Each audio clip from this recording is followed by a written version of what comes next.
Hey, what's up, guys? Edwin here. I've got a YouTube account. I've never really put any videos up there on there of stuff that I like, but I was kind of talked into it by a buddy of mine who has a YouTube account. Said, "Hey, there's room out there in the comic world to get some videos out." So every week I go to my local comic shop on Wednesdays and I pick up what I like. I got a pull list of stuff that they hold for me. And usually Wednesdays or Thursdays I go up there and I pick stuff up. I'm always online looking to see what's hot right now, what's speculation, some key books. I like sending my books out to get graded. They look good up on the wall. Also increases the value of them a little bit. So, every week, maybe on a Thursday or Friday, I'm gonna post a video of what I picked up, what I'm seeing online, maybe what books I've gotten back graded. I've probably got 5 or 6 books out right now getting graded. So as soon as those come back, I'll post those videos up. So I guess without further ado, this is number 1, and hopefully a long tradition of me posting videos of my local comic shop pulls. So here goes. So this week, I thought it was going to be a light week, not picking up too much, but it turned out to be a little bit heavier than I thought. A lot more DC than anything else. I'll start off with some independent books. First thing I picked up on Wednesday was this polybagged Power Rangers 25. I'm not going to open it. I'll probably send this out to get graded. There's one of 7 covers in there, all colors of the Power Rangers, and then there's a 1 in 25 chance of it being a special cover. But what sucks is you'll never know unless you open it, but it also decreases the value if you open it. But if I send it to get graded, they'll open it, they'll slab it, and then I'll finally see what I got. I'm hoping. Back in the 90s when I watched Power Rangers as a kid, I was always a Green Ranger fan, so I'm hoping it's green, maybe red. But yep, that was number 1. The second independent I got, I'm sorry for the light, guys, there, was this Turtles number 80. This is part 5 of the invasion of the Triceratons storyline. I've got a complete run of Turtles, including all 4 of number 1 covers, which is all the Turtles, and they connect together. I've got them graded. So I have a complete run of Turtles, and every month this is a definite pull for me. I'll always pick up Turtles, whether I think the storyline's kind of weak or it's gotten better, which this Triceratops storyline's been pretty good. It's okay. I'm ready for it to. I think this is the last one, and they're going to start a new storyline after that. Moving on to my Marvel books, I picked up Daredevil number 600. I'm not a Daredevil fan. I like the TV show on Netflix, but this was issue 600, which that's a big deal. I'll always pick up those like the issues that are in the 50, let's say 550, and I'll always pick up a 100. So it's 600 or 700, which Spider-Man is about to hit 800, and Action Comics with Superman is about to hit 1,000. So anytime they hit these big numbers, I'll always pick them up. The next Marvel book I picked up was this Avengers 686, the No Surrender storyline. This is number 12 out of a 16-part. Every week these have been coming out. I really dig that cover with Hulk. This storyline's been pretty amazing, actually. It's been pretty dope. There's been a lot of key issues in this, with a lot of first appearances by certain characters. The issue before this that I picked up, 685, was the first appearance of the Immortal Hulk, because they had killed him off last year, 2 years ago. They'd killed him off, but then they brought him back, which the last issue was pretty neat reading, how Hulk has died or he's gone away several times, but they always seem to bring him back, and he never wants to come back. But I definitely dig this storyline. So I got 2 issues. I got 2 Marvel books, and then after that, pretty much everything else I got was DC. These came out last week. This one came out actually 2 months ago, or a month ago. Superman 42.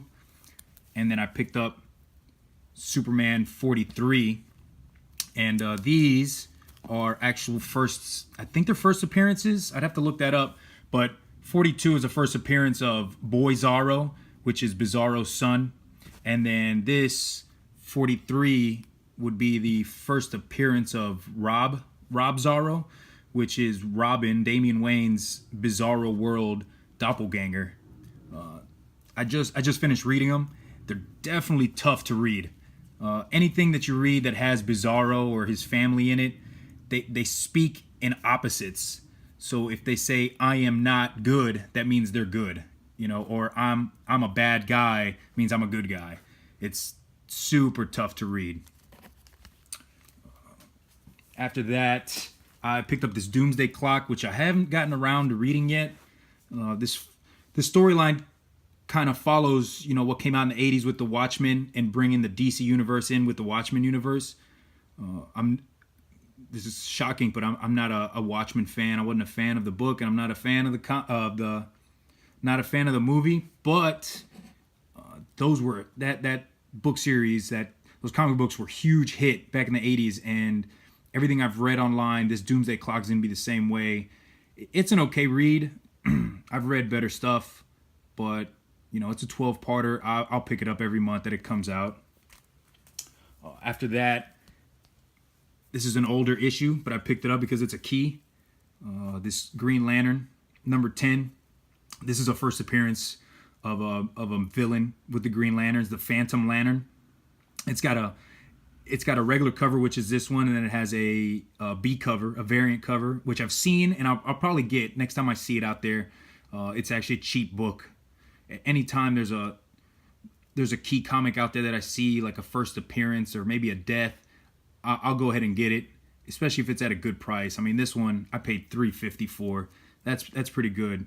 You never know when these villains will heat up and their first appearances will be sought after. So there's Green Lanterns, and it's actually a pretty dope story. How this Phantom Lantern, how he gets the ring, and how this ring it's like every color in the spectrum of the lantern rings.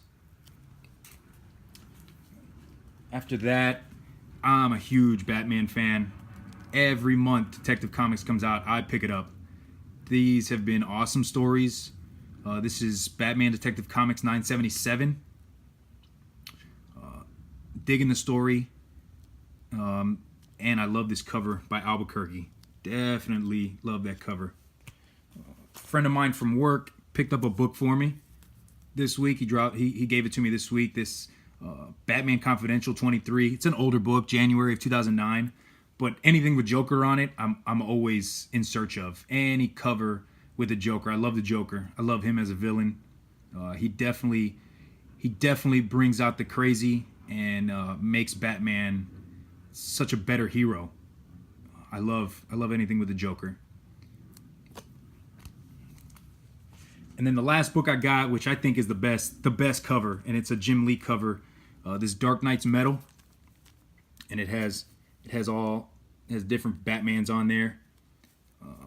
This storyline, this is Dark Knight's Metal number 6, which was the finish of this Metal storyline. I read them all. I read all the one-shots. I've collected all the one-shots, and I'll tell you right now, I don't understand a damn thing that's going on. It was a tough read. I think this last issue, they were just trying to hurry it up and finish it off, and they came up with some new metal that destroys the bad metal, and I didn't get it. And now that I have all 6 issues, I'll probably read it again. But yeah, it wasn't easy.